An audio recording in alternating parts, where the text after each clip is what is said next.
Welcome to OnTheWayHome Radio, episode 10. In this episode, I'm going to be talking a little bit about my thoughts on politics. A lot of information that I actually have not shared on social media before. And so a little bit of a difficult conversation for me, but I want to have it, especially right now. So with that, let's go ahead and get started. On the Way Home Radio.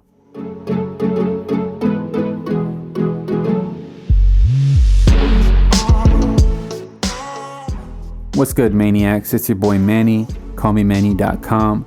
This podcast is one of the many ways that I'm trying to stay in touch with you. If you consider yourself to be a fan of my music, you should go to callmemanny.com/get updates to learn more.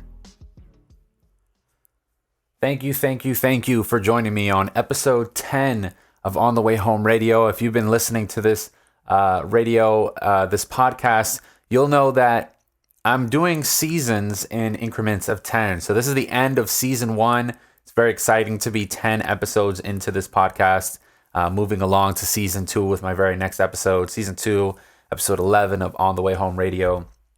Very, very exciting. So appreciate you for being here. Appreciate you for taking an interest on the topic that I'm going to discuss today, and definitely encourage you, if this is your first time listening to the podcast, to see if you can follow through with a lot of my thoughts and opinions on a lot of different subjects over the course of time. So, episode 10, we're going to talk about my thoughts on politics. What are some of the opinions that I have? Some of the reasons why I think the way I do over time. And just overall, some of my ideas.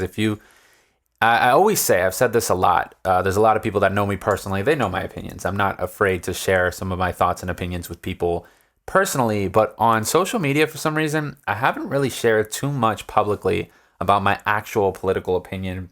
You probably actually won't even be able to find any kind of political post by me at any point in time until recently, right? Until maybe since March of this year, when I said, you know what, let me see if I can put my personality a little bit more out there on social media. Before, social media for me was just a little bit more, I guess, purposefully business related. It was just about my music and nothing else, which I feel like had its pros and cons. The pros in the sense that I wasn't really consumed with social media from a personal outlet. I always thought of it as a billboard. And so, what would I want to put on a billboard if, thousands of people are going to drive by it and see it? That's in my opinion what every social media post is. It's a giant billboard. So there was a pro in the sense that I wasn't kind of consumed by putting a whole bunch of personal content on this billboard.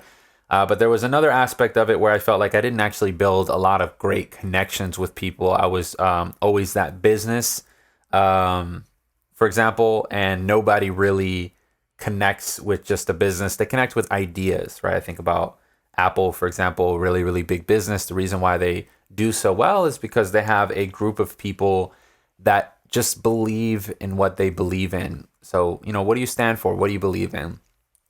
I stand for a lot of things. I believe in a lot of things. But for a long time, I never really shared those or that information with people along the way.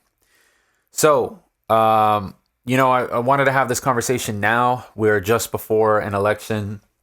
My next podcast episode will be releasing likely on the day or day before of the election, so either Monday or Tuesday of next week, probably Monday. So I thought now would be the appropriate time to have the conversation, even though 66 million Americans have already voted, which is fantastic. I'm actually super excited to hear that. I think we should all be exercising our rights, regardless of what state you live in. If you live in a state that is always predominantly blue, you're just continue to vote, continue to exercise your right, because you never know. Especially if you believe in what it is you're voting for, you never know if there's somebody else that's like, hey, you know what? I don't want you to vote. Because if you don't vote, then that means it's better for me, right? So there's that. And then, simultaneously, if you live in a battleground state and you're deciding not to vote, if you're deciding not to vote because you don't know, I suppose that I don't disagree with that, right? If you don't know who you want to vote for and you're deciding not to vote in that scenario, that makes a lot more sense to me than you knowing who you want to win and purposefully deciding not to vote because you think your vote doesn't have enough power. It won't. your vote will have absolutely zero power if you don't actually exercise it. That's my opinion. A lot of people that might just believe that, hey, all this stuff is rigged. All this stuff is already planned out. They already know who's going to win the election, and it's not up to us. It's a facade. It's just a game that is essentially being played so that people think they have power when they don't. And I don't necessarily agree with that. I think we all have the right to exercise our right to vote, as well as the right to exercise not to vote if you'd like. But for me, if I have some sort of say, I'm going to make sure I do what I can in the system that is designed already. All right, so just talking about my political opinion. So for those of you that have already followed me on Twitter, you definitely get a lot more about my personal political opinion than any other social media site. But you'll know that I am not voting for Trump. So if that's what you were looking for on this podcast, just trying to hear what I was going to say there, and that's all you really cared about, you can feel free to jump off. That's fine. Or you could listen to some of my thought process on why I'm not voting for Trump along the way. So I'm definitely not voting for Trump.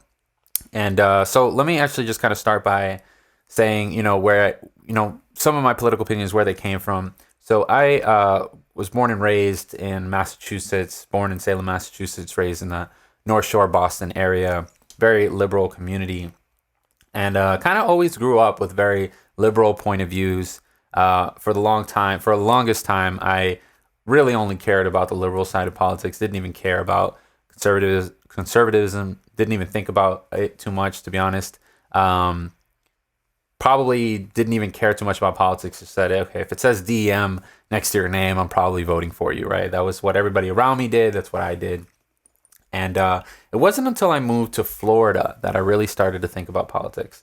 And so when I moved to Florida, I started to see a difference in opinions from a lot of different people. Florida itself is just more of a battleground state. There is more people around me that might see things with a different perspective. And definitely did not feel like I had so much conflicting opinion from people around me over the course of time until I lived in Florida. And I thought that was very interesting. So as I continued to grow and think more about what was happening around me, I started to try to get a better understanding of, what's happening on both sides, especially because the way I think about this is like, it's amazing to me how two insanely smart people, two people that could have PhDs in economics, two people that are just insanely educated, they understand the system, they study it, they live it on a daily basis. It's amazing to me that those two people, although they are both afforded the amount of information that they were given, can still have conflicting opinions. Blows my mind. Because you would think that, hey, with education, you would think a certain way. But clearly that's not the case. Especially in today's age where you could probably find the data to support whatever it is that you believe on either side. So all in all, I think when I started to really think about politics as a whole, I overall was thinking about, hey, you know what? I understand a lot of the Republican point of view, the conservative point of view when it comes to economics and business. I have a bachelor's degree in entrepreneurship and management with a minor in music, and then I have a master's degree in marketing. And I think there's so much, and from an economic standpoint, from a business standpoint, that I actually agree with Republicans on. I think they have a clearer understanding of how business and economics work. But there's a social side to everything, right? There's a social side to what's happening in our world, in our society, that I think that you have to consider as well. So there's an economic side of everything that's going on, and there's a social side of everything that's going on. And so for me, when I think about government, they have to do a really good job of balancing both. They have to do a really good job of balancing the economic side and the business side of things, while making sure that our business and economics doesn't completely remove any individual person or especially not any group of people away from the equation and push them out. There needs to be that inclusion, that diversity and belonging inside of our society, as well as the availability and the opportunity to prosper in our thriving economy, right? So there needs to be a bit of both. And I had a conversation with somebody recently that shared my opinion there, right? So economically conservative, socially liberal, they share my opinion there, but they are far more leaning on the economic conservative side than the social liberalism. And I think what's happening in America, this insane divide that we have, it's just like terrible, completely terrible for our future. I'm genuinely concerned about the future of America because we have one side that is just, in my opinion, only focused on economics, business, and they're just completely on that side. They could care less. They think that the economy and everything else working itself out will automatically remove social aspects on its own, right? If the government wasn't involved in any type of social program, the economy would take care of it. Organizations would step up to make sure that people are being taken care of. Non-profits and everything else. Just if you let democracy reign completely, and you just let everything work itself out, government would not have to be involved. I don't see that. I don't see that picture, right? And then on the other side, it's more about, hey, everybody should kind of get everything, right? This like extreme view of socialism, which, I don't actually personally don't think the majority of the people on the left have this opinion, but this is like the extreme view. The extreme view of socialism would say like everybody should have the exact same thing across the board, and we could all live somewhat of a prosperous life if everybody had the same amount of resources given to them. But obviously, especially with my economics conservative side, I've seen a lot of examples of that type of government, that type of economy that obviously don't work out long term. For some reason, there is not that ambition to do better, and essentially that type of economy will fail, and a lot of people will get hurt along the way in the process, right? Now, I believe that is saying somebody in America, or I hope to believe that saying somebody in America believes 100% on socialism, hopefully is probably just as big of a group as the amount of people on the far right that believe in QAnon, for example, right? So I think that this doesn't make up the entirety of politics. And there lies the problem. When you watch the news, whether it's Fox News or CNN or any broadcast, for the most part, they will tell you their opinion, and then they will show you the far extreme of their opinion, as if it makes up the entirety of this group of people. So, for example, they'll talk about socialists, and then they'll just completely say that is the Democratic Party. If you are the Democratic Party, you believe in socialism. As opposed to, same thing with Republicans. If you believe in republicanism, then you know what? You're probably racist, right? And these are not opinions that I believe clearly. But I think that that's where we are right now in politics, that it's so partisan. It's so unbelievably divided that there is no in between. There's no middle ground. There's no center for what it is that we have going on. And I don't know what that's going to lead to. When half of America thinks the other half of America has no idea what they're doing, doesn't matter which half of America you decide, we have a problem, right? And so if I'm being honest, I feel like, it's just like I'm possibly being an idealist and even suggesting something like this, but I feel like we need to get back to a center in America where we have bipartisanship, where we can talk to both sides of the aisle without immediately assuming one side is racist and immediately assuming the other side is socialist, and have genuine conversations with people and be able to debate and come up with the best possible idea, as opposed to every single law that's being passed being completely partisan. Either Democrats love it or Republicans love it. Like, we can't continue on with a political system like this. It just seems like it's a mess on both sides. And so, okay, so, I mentioned I'm not voting for Trump. So where do I think Trump fits in this equation? When I think about presidents, and that idea that when you become president, you are president for all of America, that's always kind of been my thought. You run on your campaign, and then when you become president, you say, I care about all Americans. I'm going to be a president for all of America. And, to be fair, you talk about economics and everything. I definitely think Trump has, and like, hey, we're not going to be bullied as Americans and, through other countries, whatever policy that we're in, whether it's NAFTA or whatever. Like, if we're going to sign a contract and work with other countries, we're not going to be the one that has to do everything, right? So there's that America first policy that he has. So he cares about American economics, which is great. But what about the social aspect? What about the people inside of America? I don't think that, in my opinion, Trump has demonstrated an actual care for individuals who don't vote for him.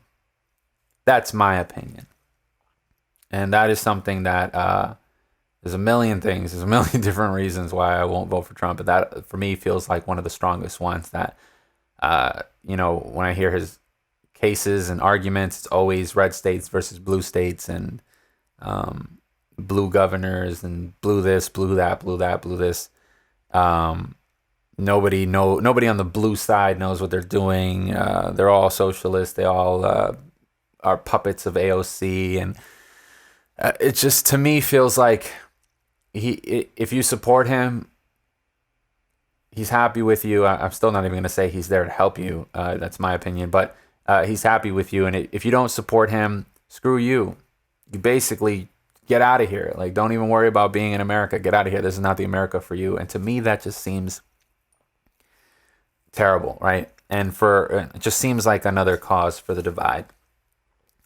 Now I get it in 2016, for those of you that might be listening that were Trump supporters, I get it that, there was the Hillary Clinton comment that talked about you're deplorable, essentially, if you were a Trump supporter. And so, that definitely didn't help the conversation, or my argument, right? It's another side that's saying that the other side shouldn't be here. And so there was this huge event in that presidential election that kind of just divided America as a whole. Maybe we were always divided. I'm not sure. I'm not here to say that I know everything about American politics, but I'm just giving you my thoughts, right? I just feel like we need to somehow get back to a center here and have a conversation. Have a conversation with a Republican without immediately assuming that they're racist. I have family, I have friends that are going to vote for Trump, that they're not racist. They're definitely not racist, And calling them all racist, I think, is just as bad, right? Is as big of a problem. Similarly, I know there might be somebody that's listening to this that might be conservative, that might be hearing, oh my God, like how in the world would you vote for Joe Biden? You must be a socialist. You must also like AOC or something like that. Like, it's like, no, I'm not, And so I feel like, I actually think that the majority of Americans, right, if you look at the far left, I don't know if this is right on your side of the screen or whatever, but in the far left, the majority of Americans are actually closer to the center than we believe. And while, yes, there might be more racists on this side, or yes, there might be more socialists on this side, the majority of Americans are on the center. So why don't we have a government that reflects that? And my thought process there is because of the way the news media is, where they will show you the extreme. They'll show you your side or their side, and then they'll show you the extreme of the other side. And you're like, how can anybody want to be on that side of politics? And regardless of what network you're watching, whether it's Fox News or CNN, this is how things are portrayed. You'll be on one side, and then they'll show you the extreme of the other side. And you'll say, how can anybody support this kind of view, this political opinion? And that's it. That's what's causing the problem, because people are essentially being trained to believe that the opposing view is that of a racist or of a socialist, when it's not. When it's not. And so I've had a number of debates with individuals. It's the other thing.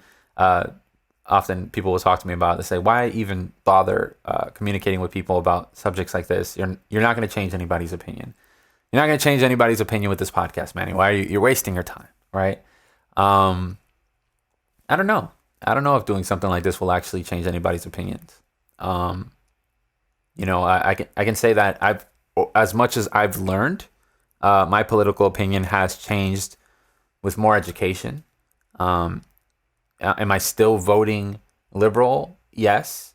In this instance, I definitely am, but I have a deeper understanding of why somebody might be voting Republican. What are some of the policies that they're looking for?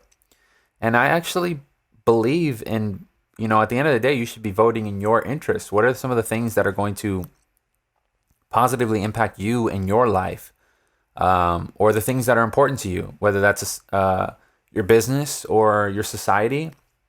I believe you should be voting in your interest. And the only way you're actually going to be doing that is by getting educated and understanding what is this party's idea for the things that matter to me.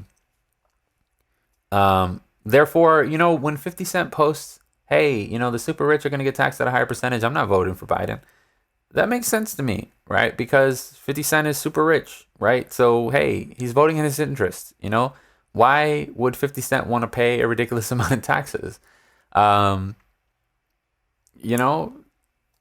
I get that, right? But what confuses me is when somebody will be looking at that kind of post and say, "Oh, 50 Cent's not going to vote for Biden. 50 Cent is going to vote for Trump, so, I'm going to vote for Trump." But, you're not necessarily in 50 Cent's situation. You're not in the same boat, right? Possibly. I don't know if you are. But if you are, good for you. Then it makes sense. If you're not, consider some of the reasons. Hopefully you have. Hopefully you did. I don't know. I'm not somebody that's in here trying to change anybody's vote or anybody's conversation. I guess my most important takeaway of what's happening right now in American politics is how can we somehow work towards ending this political divide that we have? How can we get closer to being able to talk as a liberal to a conservative without the conservative feeling like I immediately think that they're a racist, or the liberal feeling like the conservative, or the conservative feeling like the liberal is a socialist, anti-government, anti-police, whatever it is that people think about the other side. And so I don't know. We need to somehow get closer to the center, have more conversations with people with difference in opinions, without immediately thinking that they're the enemy. We're all Americans. We all want what's best for America. Because in essence, what's best for America is what's going to be best for you and for us as a whole. I think another thing, just one last point to make when I think about politics, is that this is a very slow process. Change doesn't happen drastically with this kind of system. It is a very slow-moving process, slow-moving wave. Nothing happens immediately. So, therefore, don't expect it to. You're going to be very upset with this system if you expect change to happen immediately. And although there might be some things that you want or believe, you strongly believe things should happen immediately because lives will be lost in the process. And I understand that completely. I feel you. I get it, right? We should not have to go through another loss because of negligence, stupidity, purposeful, actions, racism, just any one of these different reasons why we lose Americans in this country. I get it, but it takes a process to actually make this kind of change. And I actually genuinely believe that politics is local, that if you really want to drive change, you got to start talking to your local politicians. Who's your mayor? Who's your counselor at large? Thinking about some of your local elected officials, that's actually going to drive more change in your local community than only thinking about who's the president. So yeah. Hey, my battery actually died on my camera, which is cue that I should be ending the podcast. So again, if you're here listening to the podcast, I appreciate you for being here. Send me a text message of your thoughts and opinions. You can do that by texting me at 754-799-0044. I'd love to hear your thoughts and opinions on today's episode, and I look forward to seeing you and hearing from you next week's episode, which will be the introduction to season 2 of On the Way Home Radio. Good talk, good conversation, and thank you for being here. Appreciate you. Share this video with one friend or this podcast with one friend, and as always, be great. On the Way Home Radio.